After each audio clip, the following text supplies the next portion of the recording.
നമ്മുടെ നാട്ടിൽ പ്രത്യേകിച്ച് കേരളം എന്ന് പറയുമ്പോൾ വിദ്യാസമ്പന്നരാണ്. 100% സാക്ഷരത, സമ്പൂർണ്ണ സാക്ഷരത, വിദ്യാസമ്പന്നർ. അതായത് ഓരോ പ്രാവശ്യം ഓരോ തലമുറയും ഏറ്റവും കൂടുതൽ വിദ്യ അഭ്യസിക്കുന്നവരെ മത്സരിക്കുന്ന ഒരു നാടാണ്. പക്ഷേ അതുകൊണ്ട് തന്നെ കള്ളന്മാരുടെയും സൈബർ തട്ടിപ്പിൻ്റെയും വിളനിലമായി മാറിക്കൊണ്ടിരിക്കുകയാണ് കേരളീയർ എന്ന് വേണമെങ്കിൽ പറയാം. എനിക്ക് തോന്നുന്നു ഇന്ത്യ മഹാരാജ്യം എടുത്ത് നോക്കുകയാണെന്നുണ്ടെങ്കിൽ കേരളത്തിലായിരിക്കും ഏറ്റവും കൂടുതൽ കോടികൾ തട്ടിപ്പിന് ഇരയായിട്ടുള്ളത് നഷ്ടപ്പെട്ടിരിക്കുകയും സൈബർ സെക്യൂരിറ്റിക്കാർക്ക് ഇന്ന് ഏറ്റവും കൂടുതൽ പണിയുള്ള സംസ്ഥാനവും കേരളമായിരിക്കും.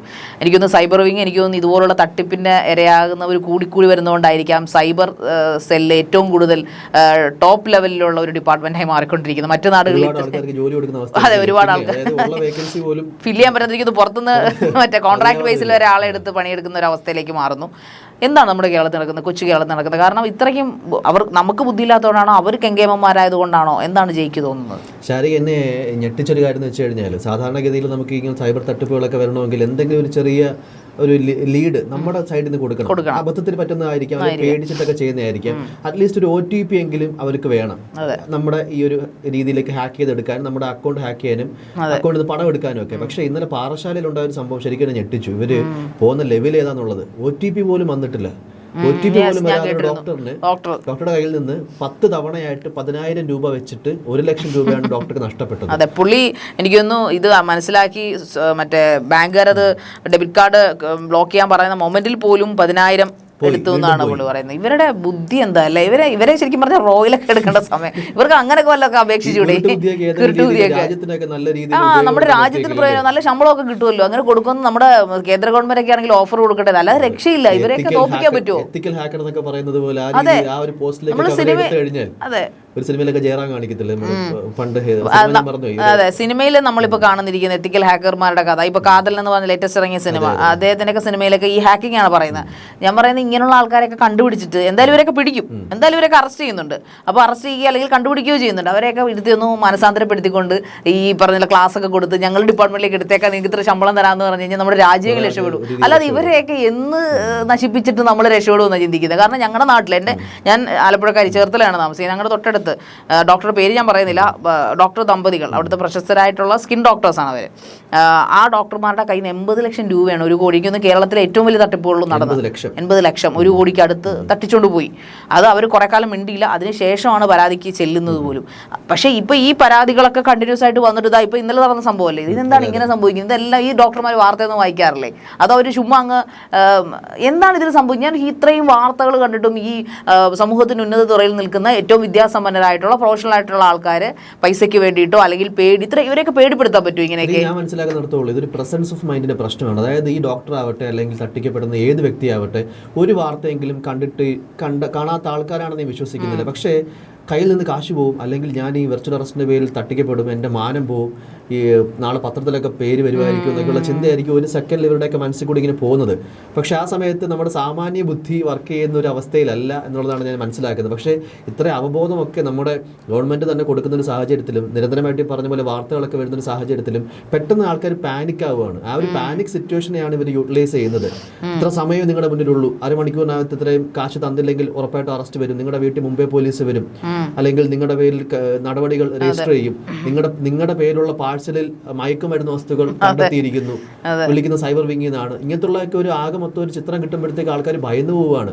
അതിൽ ശാരിക പറഞ്ഞ പോലെ വിദ്യാഭ്യാസവും വിവരവുമായിട്ടൊന്നും ഒരു ബന്ധമില്ല എന്ന് വീണ്ടും തെളിയിച്ചുകൊണ്ടിരിക്കുകയാണ് ഈ കാര്യങ്ങൾ. തീർച്ചയായിട്ടും. പക്ഷേ എനിക്ക് തോന്നുന്നു എനിക്ക് ഉന്നത നിലയിലുള്ള ഹൈ പ്രൊഫൈൽ ആൾക്കാരാണ് കൂടുതലും തട്ടിപ്പിനിരയായി ഇപ്പോൾ ഇരയായിക്കൊണ്ടിരിക്കുന്നത്. പക്ഷേ അതിനൊരു അപവാദമാണ് കൊല്ലംകാരനായിട്ടുള്ള എന്തുവാ പയ്യന്റെ പേര്, തിരുവനന്തപുരം സ്വദേശി അശോക് ഘോഷ്. അവൻ സാധാരണ പയ്യൻ, അവൻ ഡോക്ടർ എഞ്ചിനീയർ ഒന്നുമല്ല. പക്ഷെ അവൻ വളരെ വിദഗ്ധമായിട്ട് സൈബർ സെക്യൂരിറ്റിയിൽ പക്ഷേ ഒരു അവബോധമുള്ള പയ്യനാണ്. അതുകൊണ്ട് റിലേറ്റ് ചെയ്ത കോഴ്സ് ചെയ്യുന്നുണ്ടെങ്കിലും അവൻ കാണിച്ച ബുദ്ധി, അവന്റെ ഈ പറഞ്ഞ മൈൻഡ്, പ്രസൻസ് ഓഫ് മൈൻഡ്, അത് അവൻ അവിടെ വളരെ കണ്ണിങ് ആയിട്ട് യൂസ് ചെയ്തു. അവന്മാരെ വെട്ടിലാക്കി അവരെ നാറ്റിച്ചു എന്നുള്ളതാണ് അതിലേറ്റവും. അവന് ഭയങ്കരമായിട്ടത് മാധ്യമങ്ങളൊക്കെ നല്ല രീതിക്ക് വൈറലാക്കുകയുണ്ടായി. അതുപോലൊരു അവബോധം ഈ ഏത് തുറയിലിരിക്കുന്ന ആൾക്കാർക്കും കൊടുത്തിരുന്നെങ്കിൽ, അല്ലെങ്കിൽ ഇങ്ങനെ ഇനിയും കൂടിക്കൊണ്ടിരിക്കത്തുള്ളൂ.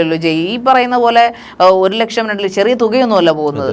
ഒരു പക്ഷേ ബാങ്ക് ബാങ്ക് അപ്പാടെ കൊള്ളടിക്കാനുള്ള സാഹചര്യങ്ങളുണ്ട്. ഒരിക്കലും തിരിച്ചു കിട്ടാത്ത വലിയ വലിയ എമൗണ്ടുകൾ ഈ സൈബർ തട്ടിപ്പിലൂടെ മാറ്റപ്പെടാൻ സാധ്യതയുണ്ട്. നമ്മൾ പറഞ്ഞതുപോലെ ബാങ്കുകാർക്ക് പോലും ഒരു തിട്ടമില്ലാത്ത അവസ്ഥയിലേക്ക് ഈ OTP ഇല്ലാതെ ഏത് രീതിയിലാണ് ഇവർ അക്കൗണ്ട് ഹാക്ക് ചെയ്യുന്നുള്ളത് ബാങ്കുകാർക്ക് പോലും അറിയാൻ വയ്യ. കാര്യമായിട്ടും ഇതിന്റെ ടെക്നിക്കൽ സൈഡിനെ പറ്റി കൃത്യമായ ധാരണയുള്ള ആൾക്കാരും ഏത് ലൂപ്പ് ഹോൾ വഴിയാണ് ഈ തട്ടിപ്പ് സംഘം ഈ കാശ് എടുത്തത് എന്നുള്ളതിനെ പറ്റി കൃത്യമായ ബോധം എന്തായാലും ബാങ്കിലെ ഉദ്യോഗസ്ഥർക്ക് കാണും. പിന്നെ ബാക്കി നിയമ നടപടികളൊക്കെ എടുക്കേണ്ടത് പോലീസിന്റെ ഉത്തരവാദിത്തമാണ്. പക്ഷേ നമ്മൾ മനസ്സിലാക്കേണ്ട ഒരു കാര്യം, ഈ പോലീസ് ഉദ്യോഗസ്ഥരെയും സൈബർ വിങ്ങിനെ കാട്ടിയുമൊക്കെ ഈ എക്സ്ട്രീം ലെവലിലേക്ക് അതായത് ഈ ടെക്നോളജിയെ ഈ കുബുദ്ധിപരമായിട്ടാണെങ്കിലും അവരുടെ തട്ടിപ്പ് നടത്താനായിട്ട് വളരെ ബ്രില്യൻ്റ് ആയിട്ട് ഉപയോഗിക്കുന്ന തട്ടിപ്പ് സംഘങ്ങളാണ് നിലവിലുള്ളതെന്നുള്ളത്. ഇതിലെ ഒരു വിഷയം എന്ന് പറഞ്ഞു കഴിഞ്ഞാൽ ഇപ്പോൾ നമ്മുടെയൊക്കെ ഫോൺ ഇപ്പോൾ വിളിക്കുമ്പോൾ ഞാൻ ഓർക്കരുത്, അത് വളരെ അർജൻസിലായിരിക്കും ആരെങ്കിലും. പണ്ട് കൊറോണ കാലത്താണ് നമ്മൾ സഹിച്ചുകൊണ്ടിരുന്നത്. അതുപോലെ ഇപ്പോൾ അതൊരു നല്ല കാര്യമാണ്. നമ്മളിപ്പോൾ അതിന് ഇറിറ്റേഷൻ തോന്നിയെന്ന് പറഞ്ഞാലും ഇങ്ങനെ ഒരു സംഭവങ്ങൾ നിങ്ങൾക്കുണ്ടാകും, സൈബർ അറസ്റ്റ് ഉണ്ടാവാം, അല്ലെങ്കിൽ ഇങ്ങനെ തട്ടിപ്പുകൾ വന്നേക്കാം, നിങ്ങൾ ഒരിക്കലും പാനിക് ആവരുത്, ഇന്ന നമ്പറിലേക്ക് നിങ്ങൾ വിളിച്ച് റിപ്പോർട്ട് ചെയ്യാനായിട്ടുള്ള ഒരു മെസ്സേജ് ഇപ്പോൾ നമ്മുടെ എനിക്കൊന്ന് ഓൾ ഇന്ത്യ ചിലപ്പോൾ ഇത് അലേർട്ടാണെന്ന് എനിക്ക് തോന്നുന്നു. കാരണം അത്രയും ഇന്ത്യ അത്രയും നോക്കിക്കൊണ്ടിരിക്കുന്ന ഒരു സംഭവങ്ങളിലേക്കാണ് പോകുന്നത്. മാത്രമല്ല നമ്മൾ ഈ ഡിസ്കഷൻ നടത്തുന്നത് തൊട്ട് മുമ്പ് തന്നെ ഒരു ഡോക്ടറുടെ കേസ്, ഒരു ലേഡിയുടെ കേസ് എന്നോട് പറഞ്ഞിരുന്നു. കോട്ടയത്ത് ചങ്ങനാശ്ശേരിയിലാണ്. അതായത് ഈ ലേഡി ഡോക്ടറിന്റെ കയ്യിൽ നിന്ന് ഈ പറഞ്ഞതുപോലെ അവരുടെ അഡ്രസ്സിലേക്ക് ഒരു പാഴ്സൽ വന്നിട്ടുണ്ട്. അത് പരിശോധിച്ചപ്പോൾ അതിന് മയക്കുമരുന്നാണെന്ന് കണ്ടെത്തി. അതുകൊണ്ട് 5 ലക്ഷം രൂപ കൊടുത്താൽ മാത്രമേ വിർച്വൽ അറസ്റ്റ് തടയാൻ പറ്റുകയുള്ളൂ. അത് എത്രയും പെട്ടെന്ന് കൊടുക്കണം എന്ന് പറഞ്ഞ് ഇവർ ബാങ്കിലേക്ക് പോയി. ബാങ്കിലേക്ക് പോയപ്പോഴത്തേക്ക് പെട്ടെന്ന് ഇവരുടെ ഒരു പരിഭ്രാന്തി, ഇവരുടെയൊക്കെ ടെൻഷനും കണ്ടിട്ട് ബാങ്കിലെ ഉദ്യോഗസ്ഥർ ചെറിയൊരു ഡൗട്ട് തോന്നി.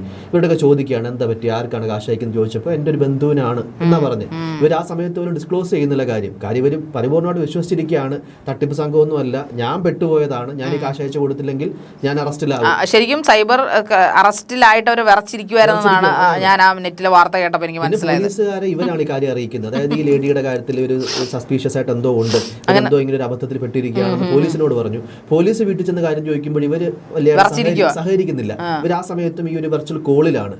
പോലീസ് രണ്ടും കൽപ്പിച്ചോട്ട് ഫോൺ എടുത്ത് നോക്കി ഈ പോലീസ് വേഷത്തിൽ നിൽക്കുന്ന പോലീസുകാരനെ മറ്റേ തട്ടിപ്പുകാരൻ കണ്ടപ്പോഴാണ് ഇവര് കോള് കട്ട് ചെയ്തിട്ട് പോയി. ഒറിജിനൽ പോലീസിനെ കണ്ടപ്പോഴത്തേക്കും വ്യാജ പോലീസ് തടതപ്പിപ്പോയി. അപ്പോഴേക്കും 5 ലക്ഷം രൂപ കൊടുത്തു കഴിഞ്ഞു. എന്തായാലും ബാങ്കിന്റെ അതിബുദ്ധിപരമായിട്ട് ഇടപെടലോ ഇതുകൊണ്ട് എനിക്കൊന്ന് 4,35,000 രൂപ ഫ്രീസ് ചെയ്ത് കിട്ടി. ഏതാണ്ട് 4,36 രൂപയോളം 4,36,000 രൂപയോളം ഫ്രീസ് ചെയ്യാൻ പറ്റി. അത് കൃത്യസമയത്ത് അവരായിട്ട് പറഞ്ഞതുമല്ല, ബാങ്കിന് സംശയം തോന്നിയിട്ട് ഇടപെട്ടതുകൊണ്ട്, പോലീസും കൃത്യസമയത്ത് ഇടപെട്ടതുകൊണ്ട് അവരുടെ അത്ര രൂപ സേഫ് ആയി കിട്ടി. അതോടൊപ്പം തന്നെ ജെറി അമൽദേവ്, എനിക്ക് തോന്നുന്നു നമ്മുടെ സംഗീത സംവിധായകനെ ഇതുപോലെ പറ്റിച്ചിട്ട് 2 ലക്ഷം 3 ലക്ഷം രൂപയ്ക്ക് അദ്ദേഹം ഇതുപോലെ പറയാൻ ഞാൻ മനസ്സിലാക്കിയെടുത്തോളം ആൾക്കാരെന്തോ ഭയന്നിട്ട്, അഭിമാനം എന്തോ പോകും, അല്ലെങ്കിൽ നാണക്കേട് ഭയന്നിട്ട് ബാങ്കുകാർ കുത്തി ചോദിച്ചു. അന്ന് ആ ഒരു വളരെ മിടുക്കിയായിട്ടൊരു ബാങ്ക് ഉദ്യോഗസ്ഥയോട് ഉണ്ടായിരുന്നു, എനിക്ക് SBI തന്നെയാണെന്ന് തോന്നുന്നു. അവള് അങ്കിള് സർ പറയൂ, ഞാൻ ഒന്നും ഇതില്ല, നമുക്ക് ചെയ്യാം. പക്ഷെ പുള്ളിക്ക് ഒരു പേടി കൊണ്ട് പുള്ളി വിട്ടു പറയുന്നില്ല. അത് തന്നെയാണ് ഇപ്പോൾ ഈ ലേഡി ഡോക്ടറുടെ കാര്യത്തിൽ സംഭവിച്ചിട്ടുണ്ടാവുക. കാരണം വെച്ചാൽ അവരും പറയാൻ ഭയക്കുന്നു. ബാങ്കുകാർ ചോദിക്കുമ്പോഴും ഒരു കള്ളം പറഞ്ഞുകൊണ്ടാണ്, ഇല്ലെങ്കിൽ അത് ഈ കള്ളമാണ് ഇവന്മാർ മുതലെടുക്കുന്നത്. ഇത് ആൾക്കാർ പറയില്ല ഇങ്ങനെ, അതുകൊണ്ട് ഞങ്ങൾക്ക് തട്ടിക്കാം എന്നൊരു കോൺഫിഡൻസ് അവന്മാർക്കുണ്ട്. അതുകൂടാതെ എനിക്കൊന്ന് മലയാളികളുടെ ഒരു ആർത്തിയും കൂടെ ഇതിനകത്ത് എനിക്ക് തോന്നുന്നു. ഇപ്പം ഈ കംബോഡിയയിലെ ഈ തട്ടിപ്പ്, അതായത് ആപ്പുകളിലൂടെ ആൾക്കാരെ പിന്നെ വെട്ടിക്കാനായിട്ട് ഉപയോഗിക്കുന്നതും മലയാളികളെ തന്നെയാണെന്നുള്ളതിന് ഏറ്റവും വലിയൊരു വിരോധാഭാസം. എനിക്ക് തോന്നുന്നു കണ്ടത് ഒരു വാർത്താ ചാനൽ റിപ്പോർട്ട് ചെയ്തൊരു കാര്യമാണ്. അതായത് ഇങ്ങനത്തുള്ള കാശ് ഒപ്പിക്കുന്ന ഡേറ്റ എൻട്രി, അല്ലെങ്കിൽ ആ രീതിയിൽ വീട്ടിലിരുന്ന് കാശ് സമ്പാദിക്കാം, ദിവസം 5,000 രൂപ സമ്പാദിക്കാം, 10,000 രൂപ സമ്പാദിക്കാം എന്നൊക്കെ പറഞ്ഞ ഒരുപാട് ആപ്പ്. എനിക്ക് പേഴ്സണൽ എക്സ്പീരിയൻസ് ഉണ്ട് തീർച്ചയായും. കാരണം ഞാൻ ഇതുപോലെ നമ്മുടെ ടെലിഗ്രാമിൽ മെസ്സേജ് വരും, എന്നിട്ട് പറയുന്നതെന്ന് വെച്ച് കഴിഞ്ഞാൽ നിങ്ങൾ ഒരു ഹോട്ടലിന് റേറ്റിംഗ് കൊടുക്കുക, ഒരു റേറ്റിംഗിന് 50 രൂപ. തട്ടിപ്പിന് ഞാൻ ഇരയായിട്ടില്ല, പക്ഷെ ഞാനത് മനസ്സിലാക്കി ഞാൻ ഇവന്മാരായിട്ട് കുറച്ച് കളിപ്പിക്കും. 50 രൂപ തരും. ആദ്യം നമ്മൾ എന്ത് ചെയ്യും, റേറ്റിംഗ് ചുമ്മാ ഇട്ട് കൊടുക്കും. 3 എണ്ണം അടുപ്പിച്ചിട്ട് 150 രൂപ ഇട്ട് തരും, നമുക്ക് GPay ഇട്ട് തരും. അതിനുശേഷം നമ്മൾ ഇവർ ടെലിഗ്രാം ഗ്രൂപ്പിലേക്ക് ആഡ് ചെയ്യും. ഉടനെ ആഡ് ചെയ്തിട്ട് 5 ടാസ്ക് തരും. 5 ടാസ്ക് തരുമ്പോൾ നമ്മൾ നോക്കുമ്പോൾ എന്തായി, 3 15 150 രൂപ പിന്നെ കിട്ടി. മിനിമം അക്കൗണ്ടിൽ തരും, 150 രൂപ തരും അവർ. അതിനുശേഷം പിന്നെ അടുത്ത ടാസ്ക് തരും. അടുത്ത ടാസ്കിന് നമുക്ക് 150 ചെയ്ത് കൊടുക്കുമ്പോൾ അവർ ഒരു 150 രൂപ, 300 രൂപ. അത് കഴിഞ്ഞ് ഇനി 3ാമത്തെ ടാസ്കിലേക്ക് വരുമ്പോൾ അവർ പറയും ഒരു ചെറിയ എമൗണ്ട് അങ്ങോട്ട് നിങ്ങളുടെ ഒരു സേഫ്റ്റിക്ക് വേണ്ടി ഇൻവെസ്റ്റ് ചെയ്യണം. അതിൽ 1000 രൂപ ചോദിക്കുന്നത്, അത് നിങ്ങൾക്ക് 1300 ആക്കി തരുന്നതാണ്. എന്നിട്ട് കുറെ പേര് ഇട്ട് അതിന്റെ സ്ക്രീൻഷോട്ടൊക്കെ കാണിച്ചിട്ട്, അപ്പോൾ നമ്മൾ 1000 കേൾക്കുമ്പോൾ നമ്മളൊന്ന് എന്നെ പോലുള്ള ആൾക്കാരൊക്കെ പുറകോട്ട് വലിയ ഇല്ല, അതെന്തായാലും നോക്കാം. അപ്പം ചിലർ thank you ma'am, thank you sir എന്നൊക്കെ പറഞ്ഞാൽ 1300 കിട്ടി. ഉടനെ അവൻ ആ 1300 കിട്ടിയ സ്ക്രീൻഷോട്ട് കാണിക്കുകയാണ്. 1300 ഇട്ടവനോട് അവർ പറയുകയാണ് 2500 ഇട്ടാൽ നിങ്ങൾക്ക് 4000 ആക്കി തരാം. അവിടെ ലാഭം അതും ഇട്ട് കൊടുക്കും ഇവർ. അവസാനം ഈ 2500 എന്നുള്ള മാറി 10,000-ലേക്ക് 10,000 10 ലക്ഷത്തിലേക്ക് പോയി. ആ 10 ലക്ഷം എത്തിക്കഴിഞ്ഞ് ആ ഇടുന്നവന് പിന്നെ എന്നേക്കുമായ പൈസ നഷ്ടപ്പെടും. പിന്നെ അവരെ കിട്ടത്തില്ല, പിന്നെ അക്കൗണ്ടും ഇല്ല. ഈ സത്യത്തിൽ ടെലഗ്രാം അക്കൗണ്ടുകൾ ശരിക്കും നമ്മുടെ വാട്സപ്പ് ചാറ്റുകളിലും അതുപോലെ ഫേസ്ബുക്കിലും ഇൻസ്റ്റാഗ്രാമിലും അതുപോലെ യൂട്യൂബിലും ഒക്കെ നമുക്ക് മോണിറ്ററിംഗ് ഉള്ളതുപോലെ തന്നെ ഈ ടെലഗ്രാം അക്കൗണ്ടുകൾ ശരിക്കും പരിശോധിക്കണം. ടെലഗ്രാം അക്കൗണ്ടിലൂടെ ഏറ്റവും കൂടുതൽ തട്ടിപ്പ് നടക്കുന്നത്, പല ലിങ്കുകളും സോഴ്സ് ചെയ്യുന്നത് തിരിച്ചറിയാൻ പറ്റാത്ത. അതെന്തുകൊണ്ടാണ് നമ്മുടെ നാട്ടിലെ സൈബർ വിങ്ങിന് അത് പറ്റാത്തതിന്, കേന്ദ്രീയ മന്ത്രാലയത്തിന് പറ്റാത്ത എന്തുകൊണ്ടാണ് എനിക്ക് ചിന്തിക്കാറുണ്ട്. കാരണം മറ്റൊന്നിലൂടെ ഇപ്പോൾ തട്ടിപ്പ് നടക്കത്തില്ല. ഇപ്പോൾ വാട്സപ്പിലൊക്കെ കുറേ ജനങ്ങൾക്ക് അവബോധമുണ്ട്, ലിങ്ക് ഒന്നും വന്നേക്കും. പക്ഷേ ടെലഗ്രാമിലാണ് നമ്മൾ ഈ ഈ ഗ്രൂപ്പിൽ ആഡ് ചെയ്യിക്കുന്നത്. അപ്പോൾ അവിടെ വരുമ്പോൾ ആൾക്കാർ പതറിപ്പോകുന്നു. കുറ്റവാളികൾ തട്ടിപ്പുകാരുടെയൊക്കെ ഒരു ഹബ്ബായിട്ട് ടെലഗ്രാം മാറിയിരിക്കുകയാണ്. അതിന് നല്ലൊരു നടപടി നമ്മുടെ IT മന്ത്രാലയം എടുക്കേണ്ട സമയം അതിക്രമിച്ചിരിക്കും. തീർച്ചയായിട്ടും ചെയ്യുന്നുണ്ടായിരിക്കും. കാരണം ഈ സൈബർ തട്ടിപ്പുകൾ കൂടുന്തോറും ഇനിയിപ്പോൾ പണ്ടെന്ന് പറഞ്ഞാൽ ബാങ്ക് കൊള്ളയടിക്കുക, ഇപ്പോൾ ATM കവർച്ച 35-50 ലക്ഷം കൊണ്ടുപോയി, അല്ലെങ്കിൽ 300 പവൻ കവർന്നു. ഇതൊക്കെ ഒറ്റപ്പെട്ട സംഭവങ്ങളായി മാറി അവരെ പിടിക്കുകയും ചെയ്യുന്നുണ്ട്. പക്ഷേ അതിനുശേഷം ഇപ്പോൾ പിടിക്കപ്പെടാത്ത രീതിയിലേക്കാണ് സൈബർ കുറ്റകൃത്യങ്ങളിലേക്ക് പോകുന്നത്. നമ്മുടെ ഞാനത് കുറേ കൂടി ഇതിനെക്കുറിച്ച് പഠിച്ചപ്പോൾ എനിക്ക് മനസ്സിലായത് ഇന്ത്യൻ ജനതയുടെ നട്ടലൊടിക്കുക. ഇന്ത്യൻ ജനത പൈസയുണ്ട്, പക്ഷേ ഇന്ത്യൻ ജനതയ്ക്ക് അതുപോലെ ആർത്തിയുണ്ട്. അതുകൊണ്ട് തന്നെ ഇത് സംഘങ്ങൾ ഇരിക്കുന്നത് കരീബിയൻ അതുപോലെ ആഫ്രിക്കൻ കൺട്രീസിൽ ഉൾഭൂഖണ്ഡങ്ങളിലെ കൺട്രീസിൽ ഇരുന്നുകൊണ്ടായി ഇത് ഓപ്പറേറ്റ് ചെയ്യുന്നത്. അതിലൊരിക്കൽ ഒരുത്തൻ എന്നെ വിളിച്ചതാണ്, എൻ്റെ പേഴ്സണൽ അനുഭവമാണ്. ഇങ്ങനെ തട്ടിക്കുന്നൊന്നും മനസ്സിലായി എനിക്ക്. എൻ്റെ ഇത് പൈസയൊന്നും പോയില്ല. അപ്പോൾ ഇവനിങ്ങനെ എന്നോട് പേരും കാര്യങ്ങളും, മാഡം നമ്മൾ നിർബന്ധിക്കുക, മാഡം പെർ ഡേ നമുക്ക് മിനിമം 5,000 റുപ്പീസ് സമ്പാദിക്കാം. ആദ്യം വിശ്വാസം നേടിയെടുക്കണം. നേരത്തെ ശാരിക പറഞ്ഞതുപോലെ ചിലവരൊക്കെ തുടക്കത്തിൽ കാശ് അങ്ങോട്ട് ഇട്ട് കൊടുക്കും. നമുക്കൊരു വിശ്വാസമാണ് ഇവർ ജെന്യൂൻ ആണ്. ആദ്യത്തെ ടാസ്ക് കംപ്ലീറ്റ് ചെയ്ത് നമുക്ക് 300 രൂപ കിട്ടി, 200 രൂപ കിട്ടി. നമ്മുടെ വിശ്വാസം ചെറിയ ഇരയിട്ട് വലിയ ഇത് പിടിക്കാം, വലിയ ആ സംഭവമാണ് അവന്മാരവിടെ. നമ്മുടെ പഴയ തത്വം തന്നെ അവന്മാർ നമ്മളോടൊക്കെ പ്രയോഗിക്കുന്നത്. അപ്പം ഈ 5,000 ഇതിലുണ്ടായെന്ന് പറഞ്ഞാൽ നിർബന്ധിക്കുക നമ്മളപ്പോൾ. എനിക്ക് താല്പര്യമില്ല. അപ്പം എനിക്കറിയാം, എനിക്ക് ഞാൻ എന്തോ ബിസിയിൽ നിൽക്കുമായിരുന്നു. എനിക്കറിയാം ഒരു ഉടായ്പാണെന്ന്. എനിക്ക് ശരി അവൻ എന്തോ പറയുന്നതെന്ന് അറിയാമെന്ന് വെച്ചാൽ ഞാൻ പറഞ്ഞ ഞാൻ ഇന്നതാണ്, എൻ്റെ ജോലി ഇതാണ്, അപ്പോൾ ഇന്ന ജോലി. അപ്പം അവനോട് അവൻ ഈ സ്ക്രീൻഷോട്ടിൻ്റെ കാര്യം പറഞ്ഞു. ഞാൻ പറഞ്ഞേ സ്ക്രീൻഷോട്ടിൻ്റെ കാര്യം പറഞ്ഞു. ഞാൻ പറഞ്ഞോടാ പോടാ, നിനക്ക് വേറെ പണിയില്ല, നീ എന്തോടാ വിചാരിച്ചു ഇന്ത്യക്കാർ വേറെ ഫൂളാണോടോ എന്ന് ചോദിച്ചു. ഉടനെ അവൻ നീയൊക്കെ വെറും വിഡ്ഢികളടി. അവന് ദേഷ്യം വന്ന് അവന് അവന് തിരിച്ചയച്ചു. എനിക്ക് അവൻ ഇച്ചിരി പച്ചത്തറിയാ പറയാം, ഞാൻ ഇവിടെ ചാനലിൽ പറയുന്നില്ല. നീയൊക്കെ വെറും വിഡ്ഢികളടി, നീയൊക്കെ പൈസയ്ക്ക് ആർത്തിയും പിടിച്ചിറക്കുന്ന ഇന്ത്യക്കാരെ മുഴുവൻ ഞങ്ങൾ ലൂട്ട് ചെയ്യുമെന്നാണ് അവൻ എന്നോട് വെല്ലുവിളിച്ചത്. ഇംഗ്ലീഷിലായിരുന്നു. അപ്പൊ തിരിച്ച് ഞാൻ നല്ല പച്ചത്തറി അവന് വിട്ട്, യു പാകിസ്ഥാനി, യു ബ്ലഡി, നമുക്കതല്ലേ വിളിക്കാൻ പറ്റുന്നത്. നീ എന്തുവാണ്, നീ പാകിസ്ഥാനി എന്നാണോടാ, മറ്റവനെ ഞങ്ങൾ ഇന്ത്യക്കാരെന്നോ, ഞങ്ങൾ കാശുകാരാടാ, ഞങ്ങളെ പറ്റിക്കാതെ നീ വിചാരിക്കണടാ, ഞങ്ങൾക്ക് സൗകര്യം, ഞങ്ങളുടെ അഭിമാനം ഞങ്ങൾ വിട്ടു കൊടുത്തില്ല. ഞാൻ പറഞ്ഞു നിനക്കൊക്കെ നിന്റെയൊക്കെ മറ്റേ പച്ചത്തറി ഇംഗ്ലീഷ് ഞാൻ അവന് വിളിച്ചു കൊടുത്തു. അങ്ങനെ അവൻ പെട്ടെന്ന് തന്നെ ബ്ലോക്ക് ആക്കി പോയി കളഞ്ഞു. ശാരിക പറഞ്ഞ പോലെ ഈ ഒരു കോളർ ട്യൂൺ ആയിട്ട് പോലും വരുന്ന അവസ്ഥയിൽ, അതായത് ഒരു പാൻഡമിക് പടർന്നു പിടിക്കുന്ന സമയത്ത് ഉണ്ടാവുന്ന രീതിയിലുള്ള ഒരു അടിയന്തരാവസ്ഥയിലേക്ക് കാര്യങ്ങൾ പോവുകയാണ്. അതായത് രാജ്യത്തിന്റെ മൊത്തം ശ്രദ്ധ ഈ ഒരു വലിയ വിഷയത്തിലേക്ക് വരുന്നതുകൊണ്ടായിരിക്കും. ഇതൊരു കൂട്ട ഗ്രൂപ്പാണെന്ന് എനിക്ക് തോന്നുന്നു. കാരണം ഞാൻ പറഞ്ഞത് ഒരു സംസ്ഥാനത്ത് മാത്രമല്ല രാജ്യത്തെമ്പാട് നടക്കുന്നതുകൊണ്ടാണല്ലോ തീർച്ചയായിട്ടും ഇങ്ങനത്തെ ഒരു ബോധവൽക്കരണം പ്രത്യേകിച്ച് സെൻട്രൽ ഗവൺമെന്റ് ഭാഗത്തു നിന്നൊക്കെ, അല്ലെങ്കിൽ അറിയില്ല, കോളർ ട്യൂൺ ആയിട്ട് പോകുന്ന അത്രയും പേരിലേക്ക് ഒരു അവബോധം എത്തിക്കാനാണ്. അപ്പൊ അതിന്റെ ഒരു ഏരിയ മാർജിൻ എത്രത്തോളം വളർന്നു അതിന്റെ ഡീപ്നെസ്, അതിന്റെ കാരണം ഭീകരത എന്നാണ് അതിന്റെ കറക്റ്റ് വേർഡ് എന്ന് എനിക്ക് തോന്നുന്നു. കാരണം നമ്മൾ ഇന്ത്യയായിട്ട് ശരിക്കും മറ്റ് കൺട്രീസ് ടാർഗറ്റ് ചെയ്യുന്നുണ്ട്. അതിലൊരു വിങ് ആണ് ഈ പറയുന്ന പോലെ മണി ലൂട്ടിങ് എന്ന് പറയുന്നത്. ഇന്ത്യ യഥാർത്ഥത്തിൽ ഒരു നല്ല 2035 കൂടി ഒരു നല്ല സംഘടനയായിട്ടുള്ള ഒരു സാമ്പത്തിക ശക്തിയായിട്ട് വളർന്നെത്തുമെന്ന് ഉറപ്പാണ്. അതിന്റെ ഒരു ഇതിലാണ് അവരെ ഇങ്ങനെയൊക്കെ കൊള്ളയടിക്കാൻ ഉദ്ദേശിക്കുന്നത്.